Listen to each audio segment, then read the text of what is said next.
ப்ராக்லி ready, egg ready, பாத்திரங்கள்லாம் கழுவியாச்சு. Hi, எல்லாருக்கும் வணக்கங்க. Welcome back to this happy mummy. நான் சுதா.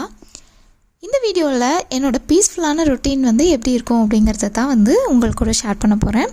இன்றைக்கி வீக்கெண்ட் தாங்க, பட் லாஸ்ட் நைட் லேட்டாக தூங்கினோம், ஒரு ஷோ போயிட்டு வந்துட்டு.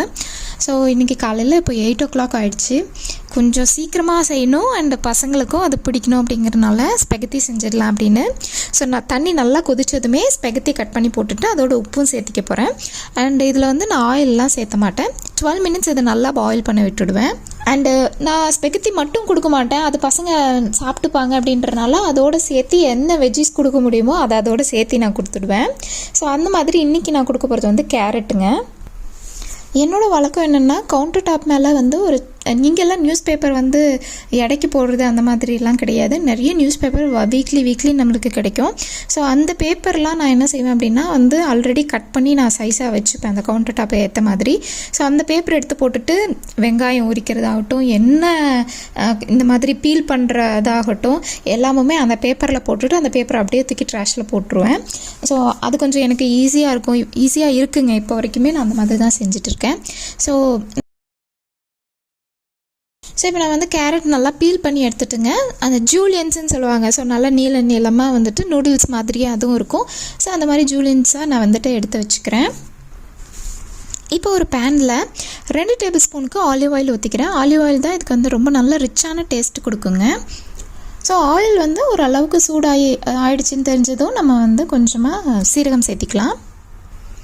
இதோட நல்லா சின்னதாக நறுக்கின பூண்டு, நீளமாக நறுக்கின வெங்காயம் இது போட்டு லைட்டாக ரோஸ்ட் ஆனதுமே போதுங்க. ஒரு 2 minutesல நம்ம கட் பண்ணி வச்சுருக்க கேரட்டையும் சேர்த்திக்கலாம்.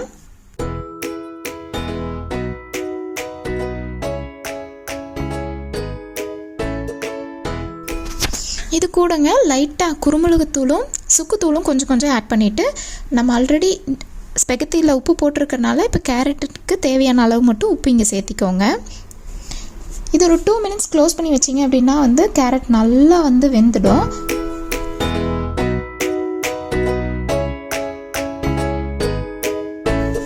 தென் ஸ்பெகத்தியும் சேர்த்திட்டு ஒரு தடவை நல்லா மிக்ஸ் பண்ணி எடுத்துருங்க. இப்போ 1 tablespoon அளவுக்கு பட்டர் சேர்த்திட்டு ரொம்ப கொஞ்சமாக டொமேட்டோ சாஸ் ஆட் பண்ணிக்கோங்க.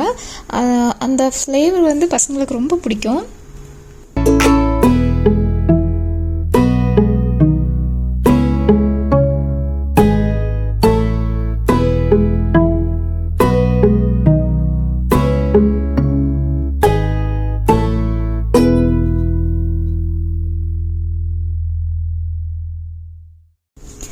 இது ஃபிக் ஸ்மூத்தி செய்கிறதுக்காகங்க. ரொம்ப நல்லா இருந்தது, அதனால் உங்கள் கூட ஷேர் பண்ணிக்கிறேன்.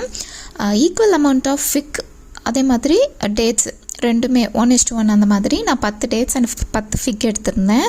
அண்ட் எங்கள் 4 பேர்த்துக்கு பார்த்திங்க அப்படின்னா பிரணவ் கொஞ்சமாக குடித்தான், பட் கேஷவுக்கு ரொம்ப பிடிச்சிருந்தது. அண்டு நாங்கள் குடித்தது போக எங்களுக்கு 1 கப் அளவுக்கு மீதமும் இருந்தது. ஸோ நீங்கள் எந்த அளவுக்கு வேணுமோ அந்த அளவுக்கு நீங்கள் பார்த்துக்கோங்க. ஸோ இந்த 10 ஃபிக் 10 டேட்ஸ் முங்குற அளவுக்கு தண்ணி ஃபஸ்ட்டே எடுத்து நீங்கள் கொதிக்க வச்சுடுங்க. ஸோ தண்ணி கொதிக்கும் போது நீங்கள் அந்த டேட்ஸையும் ஃபிக்கையும் போட்டுட்டு ஒரு 5 minutes கொதிக்க வச்சுட்டு அதை ஸ்டவ் ஆஃப் பண்ணிவிடுங்க. ஸோ தட் அது அந்த சூடான தண்ணியிலே நல்லா அது ஊறும்போது நம்ம கிரைண்ட் பண்ணி எடுக்கிறதுக்கு ரொம்பவுமே ஈஸியாக இருந்துச்சு.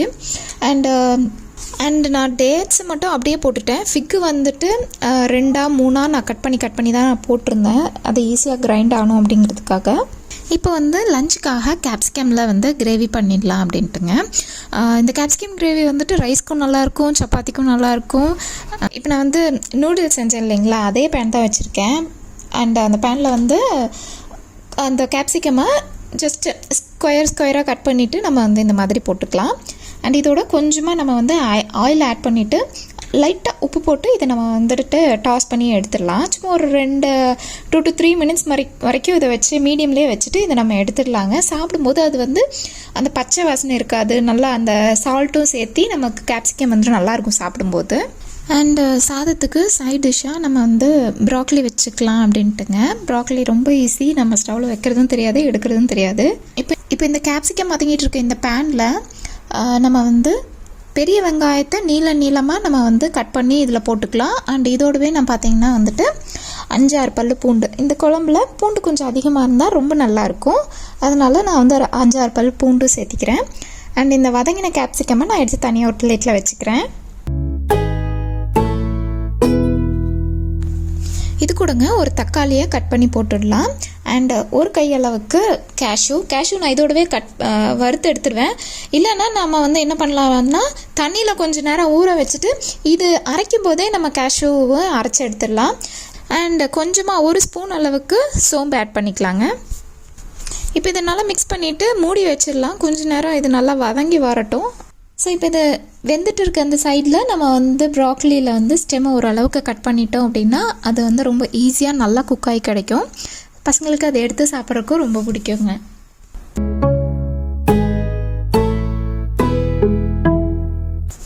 இப்போ இது நல்லா வதங்கிடுச்சுங்க. இதை நம்ம மிக்சியில் போட்டு கிரைண்ட் பண்ணி எடுத்துடலாம். மறுபடியும் அதே பேன் தானுங்க, அதில் ஆல்ரெடி ஆயில் இருக்குது. ஸோ நான் ஊற்றலை. நம்ம வந்து இப்போ அரைச்சி எடுத்ததை இதில் நான் அப்படியே வந்து ட்ரான்ஸ்ஃபர் பண்ணிக்கிறேன். அண்ட் அந்த மிக்ஸி ஜாரை நல்லா கழுவி அந்த தண்ணியெல்லாம் பத்திரமா வச்சுக்கோங்க.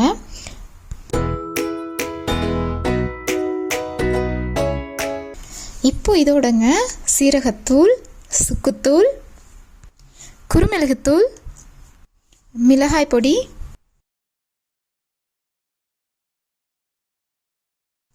இது வந்து மல்லித்தூள், அப்புறம் கரம் மசாலா, இதெல்லாத்தையும் சேர்த்து இப்போ நம்ம மிக்ஸ் பண்ணிக்கலாம். அண்ட் மிக்ஸ் பண்ணும்போதே நம்ம வந்து அந்த மிக்ஸி ஜாரில் வந்து நிறைய தண்ணி ஊற்றி கழுவி வச்சுருந்தேன், அதையும் இதையோட சேர்த்து மிக்ஸ் பண்ணி நல்லா கொதிக்க விட்டுடலாம்.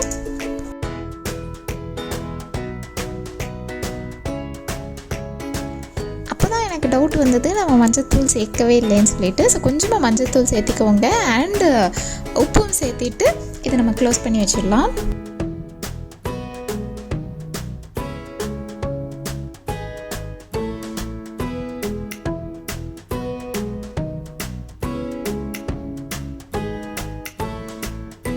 இப்போ டைம் பார்த்திங்கன்னா 10 ஆகிடுச்சுங்க. ஸோ இந்த டைமில் நம்ம பசங்களுக்கு ஸ்நாக் கொடுத்தோன்னா தான் அதுக்கப்புறமா அது டைஜஸ்ட் ஆகிட்டு அவங்க லஞ்சுக்கு ஓகேயாக இருப்பாங்க சாப்பிட்றதுக்கு. ஸோ நான் இப்போ வந்து இது வரைக்குமே நான் அந்த ஃபிக்கையும் டேட்ஸையும் அதே தண்ணியில் தான் வச்சுருந்தேன். ஸோ இப்போ வந்து அந்த தண்ணியும் கொஞ்சம் ஆட் பண்ணிவிட்டு நான் இதை வந்து 10 எடுத்திருந்தனால எனக்கு அந்த மிக்ஸி ஜாரில் அதிகமாக இருந்தது. ஸோ நான் வந்து பிரிச்சுட்டு 2 தடவையாக அரைச்சி எடுத்தேன். ஸோ நான் கொஞ்சமாக அந்த தண்ணியும் சேர்த்து அரைக்கும் போதே வந்து என்னாச்சுன்னு பார்த்தீங்கன்னா இதோட நான் வந்து ஹாஃப் பனானாவும் நான் ஆட் பண்ணிட்டேனுங்க. அந்த டெக்ஸ்சர் நல்லாயிருக்கும் அப்படின்றதுக்காக பனானாவே சேர்த்து அரைச்சிட்டேன். ஸோ இதை அரைச்சி எடுக்கும்போது பார்த்திங்கன்னா நம்மளுக்கு திக்கான ஒரு கன்சிஸ்டன்சியில் வந்தது, குடிக்கிற மாதிரி ஒரு ட்ரிங்க் மாதிரி வரல. ஸோ நான் வந்துட்டு பால் சேர்த்திக்கிட்டேன். நான் ஆட் பண்ணது பார்த்திங்கன்னா சோய் மில்க், பட் நீங்கள் வந்துட்டு ஆல்மண்ட் மில்க் இல்லைன்னா நம்மளோட பால் கவ் மில்க்குமே நீங்கள் ஆட் பண்ணிங்கன்னா ரொம்ப நல்லாவே இருக்குங்க. ரொம்ப டேஸ்டியாக இருந்தது, செஞ்சு பாருங்கள். இங்கே கிரேவி நல்லா கொதிச்சிருச்சுங்க. இந்த சமயத்தில் நம்ம வந்து கேப்சிகம் ஆட் பண்ணிக்கலாம். இப்போ நம்ம வந்து சால்ட் மட்டும் டேஸ்ட் பார்த்துட்டு நம்ம வந்து ஆஃப் பண்ணிடலாங்க. எனக்கு வந்து கிரேவி கொஞ்சம் திக்காக இருக்க மாதிரி இருந்தது, அதனால தண்ணி ஊற்றி மறுபடியும் கொதிக்க வச்சுட்டு நான் ஆஃப் பண்ணிட்டேன். அண்ட் இங்கே ப்ராக்லி சாட்டை பண்ணுறதுக்காக ஒரு பேனில் ஆயில் ஊற்றிக்கோங்க. ஆயில் காஞ்சதும் நல்லா சின்னதாக கட் பண்ணிங்கன்னா பூண்டு சேர்த்திக்கலாம். பூண்டு லைட்டாக வதங்கினதும் நம்ம கட் பண்ணி வச்சுருக்க ப்ராக்லி இதோட சேர்த்திக்கலாம். இப்போ இது கூட கொஞ்சமாக சீரகத்தூள், குருமிளகுத்தூள், உப்பு சேர்த்திட்டு டாஸ் பண்ணி நான் பார்த்திங்கன்னா 3 மினிட்ஸ் மட்டும்தான் வச்சுருந்தேன். ஸோ உங்களுக்கு ஏற்ற மாதிரி அதுவும் மீடியம்லேயே வச்சுருங்க. சாதம் ரெடி, கேப்சிகம் குழம்பு ready, broccoli ready, egg ready, பாத்திரங்கள்லாம் கழுவியாச்சு. இப்போ வந்து நமக்கு சப்பாத்தி மாவு மட்டும் பிணைஞ்சிட்டோன்னா போதுங்க. ஸோ அதுக்காக சப்பாத்தி வந்து கோதுமை மாவில் நான் கொஞ்சமாக ஓமமும் சேர்த்திக்கிறேன், கொஞ்சமாக மஞ்சத்தூள், அண்ட் கொஞ்சமாக வந்து குருமிளகுத்தூள், கொஞ்சமாக சுக்குத்தூள்.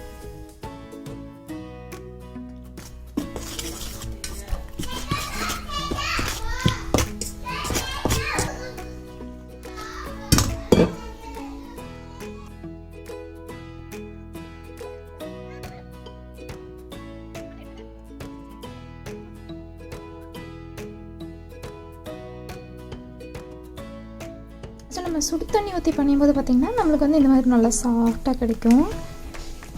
நம்ம சப்பாத்தியுமே நம்மளுக்கு வந்துட்டு அந்த டிஃப்ரென்ஸ் தெரியும், நல்லா சாஃப்டாக இருக்குங்க. அண்ட் இப்போ பார்த்திங்கன்னா வந்து மணி வந்து 12 கூட ஆகல.